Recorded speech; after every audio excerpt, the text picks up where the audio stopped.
Hello बच्चों, आज हम पढ़ा क्लास 6 जियोग्राफी पंचम अध्याय पृथ्वीर मंडल समूह। ओके, पृथ्वीर मंडल समूह विषय आम ए स्टार्ट करिया। आद्यवधि उपलब्ध वैज्ञानिक तथ्य अनुଯାयी पृथ्वी सौरजगतर एकमात्र ग्रह जोंठी जीवजगत तिष्ठि रही।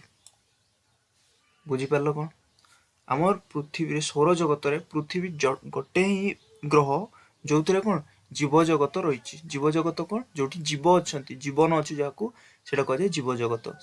तान पृथ्वी आमर कौन जीवजगत रही अच्छी। एथिपाई माटी पानी पवन उत्ताप आदि जीवन सृष्टिकारी और पुष्टिकारी उपादान खाद्य ही मिलता है। एथिपाई एठी कौन एथिपाई माटी पानी पवन जीवन सृष्टिकारी और पुष्टिकारी उपादान पृथ्वी रे ही मिलता है। जीवजगत सृष्टि हेबा और ताहा तिष्ठि रहा जो मुख्य पारिवेशिक उपादान आवश्यक ताहार एकत्र समावेश भूपृष्ठ संभव हो पारुछि। जहाँ किसी जीवन पाई आमर दरकार ताहा सब कोडी मिलुछि एही भूपृष्ठ रे ही मिलुछि। जीवजगत चलप्रचल आदि कार्य आवश्यक एक कठिन शिला बा मृत्तिकार स्तर भूपृष्ठर अश्ममंडल द्वारा उपलब्ध हो पारिछि। आमे जोठी रहुचे चलिबा बुलिबा ओके जोठी हमर सब किसी कम हो पारुछि सेति आमको गोटे कौन कठिन गोटे पत्थर दरकार शिला दरकार। शिला माने कौन पत्थर बा मृत्तिका दरकार आ ताहा कोठी भूपृष्ठर अश्ममंडल द्वारा उपलब्ध होइछि। ताको आमे कोन बोली जानुछे ताको आमे भूपृष्ठ अश्ममंडल बोली आमे ताको जानुछे। अश्ममंडल कहले कोन बुझिले तबे एबे मृत्तिका बा शिला जोटा कि हमर गोटे लेयर करके पृथ्वी ऊपर अछि ताको कोन कहै अछि अश्ममंडल। पृथ्वी को तार चतुर्पार्श्व एक वायुमंडल घेरी रही। पृथ्वी को तार पृथ्वी चतुर्पार्श्व गोटे कौन वायुमंडल रही। एथिरो हमर कौन एथिरे हमर श्वासक्रिया उपयोगी अम्लजान आमे श्वासक्रिया को गैस द्वारा करथाउ। श्वासक्रिया में अम्लजान करथाउ व्यतीत जबखारजान अंगारकाम्ल आदि गैस रही। आउ एठी कौन कौन रही जबखारजान अंगारकाम्ल ए सब गैस मध्य रही। यह छड़ा भूपृष्ठ प्राय 3/4 जलभाग बेष्टित। 3/4 कौन जदि आमे गोटे पृथ्वी को 4 भाग करूचे तो 3 भाग से जल परिपूर्ण अच्छी। ओके आउ एही जल को कौन कह जाए या कह जाए बारीमंडल रूप में परिचित। ताने कौन बुझिलो पत्थर शिला विषय जोटा आमे जानूचे ताकू कौन कह जाए अश्ममंडल। वायु विषय आमे जतले जानूचे ताकू कह जाए बारीमंडल सॉरी वायुमंडल। जतले जल विषय आमे जानूचे ताकू कह जाए बारीमंडल। आ सबू जिते अश्ममंडल वायुमंडल बारीमंडल समस्ते मिसिक गोटे बनाती मतलब समस्त उपादान किसी किसी रही है। जदि आम चित्र बुझा ये सपोज अश्ममंडल ये बारीमंडल और ये वायुमंडल ये तीनटा सारा जो मतलब सब गुड़ा अच्छी यही अंशटी को कौन कह जाए जीवमंडल। बुझिपार जो थे आमको गुरुत्वपूर्ण मंडल बोली आम जीवमंडल कह जाए कारण आमको अश्ममंडल भी दरकार वायुमंडल भी दरकार बारीमंडल भी दरकार जीव तिष्ठि रहा। तो या कौन कह जाए जीवमंडल। यही मंडलटी अन्य 3 मंडल उपर संपूर्ण निर्भरशील। ये जो मंडलटी संपूर्ण निर्भरशील किपर देख यार भी दरकार ये भी दरकार आउ ये भी दरकार। अतएव यही 4 गोटी मंडल पृथ्वीर मुख्य मंडल समूह। सामग्रिक भाव यह भूमंडल कह जाए। या कौन कह जाए भूमंडल बोली कह जाए। एवं प्रथम बढ़िया कौन अश्ममंडल। पृथ्वीर अश्ममंडलटी भूतत्वकर विभिन्न शिला और मृत्तिका स्तर को नहीं गठित। एवं मुझे बुझी अश्ममंडलटी आम क्या नहीं भूत्वकर विभिन्न शिला भूमिर बहुत शिला आ मृत्तिका को लेकर माटी को लेकर यह गठित। पृष्ठभूमि थिया विभिन्न उद्भिद और प्राणी मानक जीवन धारण पर आवश्यक अधिकांश उपादान यही शिला मृत्तिकार ही मिले। जिते विभिन्न उद्भिद प्राणी मानक जीवन धारण जिते आवश्यक उपादान सब आमको कौटू मिलता है माटी मिलता है। माटी आमको धान चाष होची माटी गहम चाष होची माटी डाली चाष हो सब आमको कौथु मिलता है माटी ही मिलता है। आम घर बनाऊे कौन बनाऊे माटी इटा बनाऊे घर बनाऊे सबकि आमको कौथु मृत्तिकार मिलता है। भूपृष्ठ मुख्यतः स्थल भाग और जल भाग रूपे विभक्त। भूपृष्ठ आमर कौन मुख्यतः जल भाग और स्थल भाग विभक्त। पृथ्वीर स्थल भाग 7टी महादेश स्थल भाग केतोटी महादेश 7टी महादेश एवं विस्तीर्ण जल भाग 4टी महासागर को नहीं गठित। ताना आमर केतोटी महादेश 7टी आउ केतोटी महासागर 4टी महासागर को नहीं गठित। यही महासागर को परस्पर सह संयुक्त जतकी आमर महासागर 4टी महासागर निज निज भितर सब लागिकी अच्छी।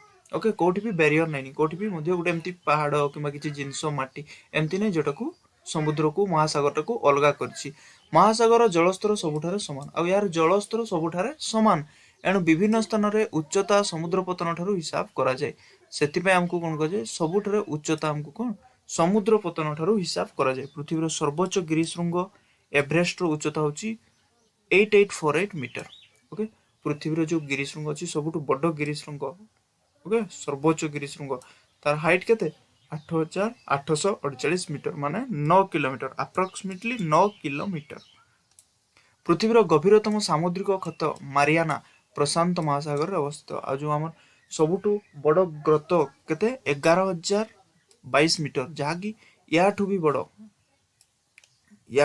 मतलब 11 किलोमीटर जदि आम एवरेस्ट को से मारियान ट्रेंच रे रखिदेबा ताने सी भी डूबी जीवो तो तार गर्त केते 11022 मीटर ଏହା ଏତେ ଗଭୀର ଯେ ପୃଥିବୀର ସର୍ବୋଚ୍ଚ ପର୍ବତ ଶୃଙ୍ଗ ଏହା ମଧ୍ୟରେ ଡୁବିଯିବ ଏ ଯେଉଁ ପର୍ବତ ଶୃଙ୍ଗ ଏହା ମଧ୍ୟରେ ଡୁବିଯିବ ୟାକୁ ମୁଁ ଏବେ ମ୍ୟାପରେ ଟିକେ ବୁଝେଇ ଦଉଛି ଯୋଉଠିକି ତୁମର ସାଙ୍ଗେ ସାଙ୍ଗେ ମନେ ରହି ଯାଇପାରିବ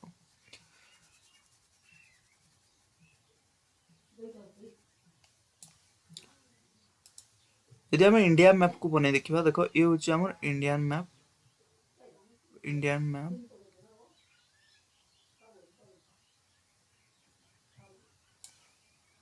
okay 1 minute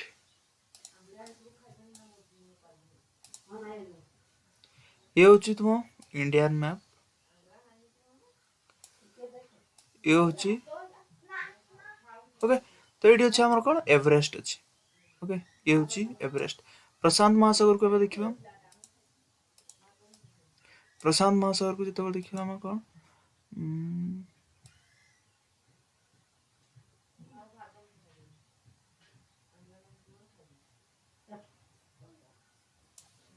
okay Andaman Nicobar द्वीपपुंज okay एठी तुमर अछि कोन मारियान ट्रेंच ओके ये होची मारियान ट्रेंच अछि ये होची इंडिया ये श्रीलंका एठी अछि कोन ऑस्ट्रेलिया एठी अछि आपनकर मारियान ट्रेंच ये प्रशांत महासागर रे अवस्थित नेक्स्ट अश्वमंडल पृथ्वीर 7टी महादेश और समुद्र तलक नहीं गठित हाँ मारियान ट्रेंच एठी ओके 7टी महादेश और समुद्र तलक नहीं गठित यही महादेश गुड़िक हूँ एशिया आफ्रिका उत्तर अमेरिका दक्षिण अमेरिका अंटार्कटिका यूरोप और ऑस्ट्रेलिया ये मैप रे देखिदा उत्तर अमेरिका दक्षिण America Asia Europe Africa and Australia भूपृष्ठर यही महादेश गुड़िक विस्तीर्ण जलभाग द्वारा परस्पर अलग होती कौन द्वारा अलग होती देख ये जलभाग द्वारा अलग होती ओके किंतु जल गुड़ा सबुठी लगी महासागर गुड़ा देख सबुठी इंटरलिंक होकर अच्छा चित्र को लक्ष्य कर जापर एथिरू अधिकांश स्थलभाग उत्तर गोलार्धरे एवं अधिकांश जलभाग दक्षिण गोलार्धरे अवस्थित देखो जदि आम देखा उत्तर गोलार्ध एठू एपटे उत्तर गोलार्ध ए विश्वरेखार तलकू दक्षिण गोलार्ध देख ए अंचल रे आमर कम स्थलभाग अच्छी एटी बेसी जलभाग अच्छी किंतु एई अंचल रे आमर कोन बेसी स्थलभाग अच्छी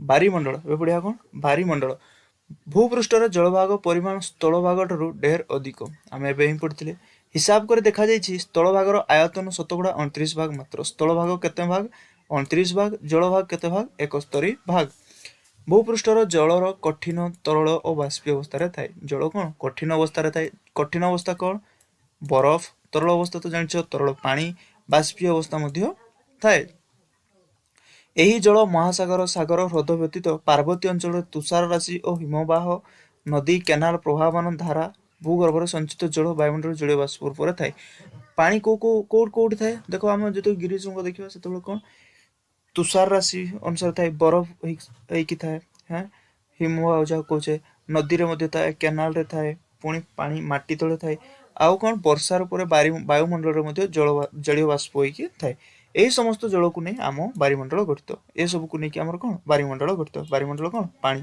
जो अच्छी समस्त कौन कहे बारीमंडल समुदाय जलराशि प्राय 97.2 भाग जल हूँ महासागर और सागर आदि जलराशि 97.2 जो 2% केते आमर महासागर आउ सागर रे अच्छी ताहा पूरा लुण लवणाक्त लुण सब से आम कौन खाई पारिबा नहीं तेणु से पानीय योग्य नुहे पृथ्वी पृष्ठर जीवजगतर पानीय तथा अन्य कार्य उपयुक्त अवशिष्ट जल परिमाण शतकड़ा 2.8 भाग जितकी बढ़ला 2.8 भाग आमर कौन आम से व्यवहार कर से 2.8 भाग रु शतकड़ा 2.77 भाग जल बरफ आकार और भूगर्भस्थ जल आकार अच्छी 2.8 रु 2.77 कौन अच्छी माटी तले अच्छी ओके आ किसी बरफ आकार अच्छी जहाँ को आम यूज भी करें ना एवं अवशिष्ट मात्र शतकड़ा 0.03% भाग पृथ्वी पृष्ठर उपलब्ध पृथ्वी पृष्ठर केते ओनली पृथ्वी पृष्ठर ओनली 0.03 पृथ्वीर जलर परिमाण एते अधिक हेतु